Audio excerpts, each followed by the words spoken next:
All right, welcome to the third video for chapter 12-13. This one is going to be concentrating just upon the phase changes. So the last video ended where I was talking about the conversion, the temperature changes that happen when you are ice or when you are water or when you are a vapor, when you're a gas, a liquid, or a solid.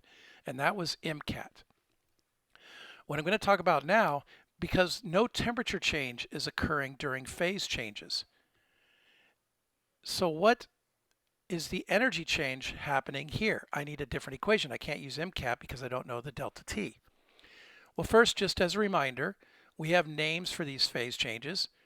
Boiling is liquid to gas. You can also call that vaporizing. They call it evaporating here, but vaporization is the more generic term for that. You have condensing when you go from a vapor to from a gas to a liquid. You have melting when you go from a solid to a liquid. You have freezing. These are very technical terms when you go from a liquid to a solid. And you can also go the long way around if you go straight all the way from vapor to ice. And for those that don't remember, those terms are called subliming, is when you go from a solid to a gas. And even though the graphic that I found online, oh, there's a big buzz in the background there. Even though it's called subliming, it got that correct when you go from solid to gas. When you go from a gas to a solid, you can call it a type of condensation, but the better term is deposition. Deposition for that one. So if you go this way, we call it deposition when I go in that direction. So that's just to review what the names are, but how do we measure the energy change that occurs during these phase changes? Because the temperature does not change. So during a phase change, the temperature of the mixture does not change. The energy is used to change phases rather than temperature. That's where the energy is coming from. So suppose you are cooking spaghetti for dinner and the instructions say boil pasta in water for 10 minutes. We cook it in an open pot, but we don't want to use a lot of energy. Should you turn the burner up to its fullest so the water vigorously boils, or should you turn down the burner so the water barely boils? And the answer is barely boils. If you boil the water faster or more vigorously, it is true, you are vaporizing more water. However, that's not the purpose. The purpose is to boil the food in the water. And more vigorous boiling just means that more water is leaving. You're just losing water. You want to barely be boiling because the temperature will be the same no matter how hard the water is boiling. If your purpose is to boil the water off, then more vigorous boiling is better. But if your purpose is just to cook food in the water, it will always boil at 100 degrees. So I said there'd be an equation, and it's going to look almost exactly the same. It's going to be related to something called latent heat, which is how much energy it takes to change phase. And this L value is different for every substance, and it is different for each phase change. So the L for water melting is the same as the L of water for freezing. It's just forward and backwards. But it is not the same as the L of water for boiling and condensing. So this L is different than this L. And I should also point out that this C value from before is different for each phase. The C of water is not the same as the C of ice or the C of vapor. It's actually different. Every phase has its own specific heat, and every phase change has its own latent heat. But the equation is just mL. So it's a very simple equation. Mass times L tells you that phase change. And here are some L values. You can look them up if you want. But let's look at how we would use this in an example. How do these two things relate? Well, let's say that I have ice. Ice is at 0 degrees. It's going to be changing its phase. It's in a styrofoam cup containing 0.32 kilograms of lemonade at 27 degrees Celsius.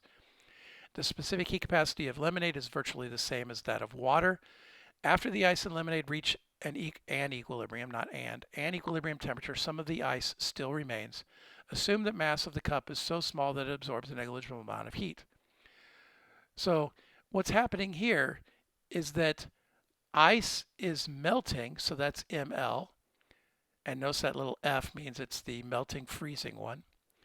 And the lemonade is changing temperature, so that's MCAT. And let's say that I want to know how much ice I melted. How much ice melted? I had 0.32 kilograms of lemonade, and I know that it was at 27 degrees Celsius. And if there is still ice remaining, right, the solution must be somewhere around that, right? So the change in temperature of the lemonade, if there's still ice remaining, the lemonade must be near 0 degrees. Otherwise, the ice would keep melting. The lemonade would keep adding energy. So when you add ice, if you have ice in a solution, it's actually near 0 degrees Celsius. That's something to think about there. You're cooling it down. If there's any ice remaining, now the atmosphere is warming it up at the same time. Right? So the atmosphere is warming up, the ice is cooling it down, but we're going to pretend that we're in a calorimeter, so that we're in a styrofoam cup, so that the atmosphere isn't having a big effect. So that way we can get near 0 degrees here. So the lemonade changed to 27 degrees. It's almost at 0 degrees. It was 0.32 kilograms, and it was 4,186 joules per kilogram degree Celsius. That 4186 is the C value of water. So that C of water, which is a really good number to know, is 4,186 joules per degrees Celsius kilogram. So here I have an equation where one of the objects is changing phase and the other object is changing temperature. So mass times latent heat equals MCAT of the other object. I solve it for mass, because I know the latent heat of ice is 3.35. And I see that I melted 0.11 kilograms of ice. Now in solution chemistry, that would become important, because that would mean I added 110 milliliters of water were added to the other. So the concentration of the lemonade has actually been diluted by 110 milliliters of water, because 110 grams of water is 110 milliliters of water. But hopefully you understand that you can use this to kind of look at how these things do. You can look at a phase change. I could do a question, and I will. I'll say that for the review session. But you'll see, like, what if I start with water here and I add energy until the ice raises its temperature, it then melts, and it then raises its temperature some more. It then boils, it then raises some temperature some more. How much total energy is involved? Well, the Q for here would be MCAT, the Q for here would be ML, the Q for here would be MCAT, the Q for here would be ML, the Q for here would be MCAT. And you would just add them all together in the end. And I'll come back to that when I do the review. No, I'm actually going to stop there, because we're going to start on chapter 13, and you could stop here and be done with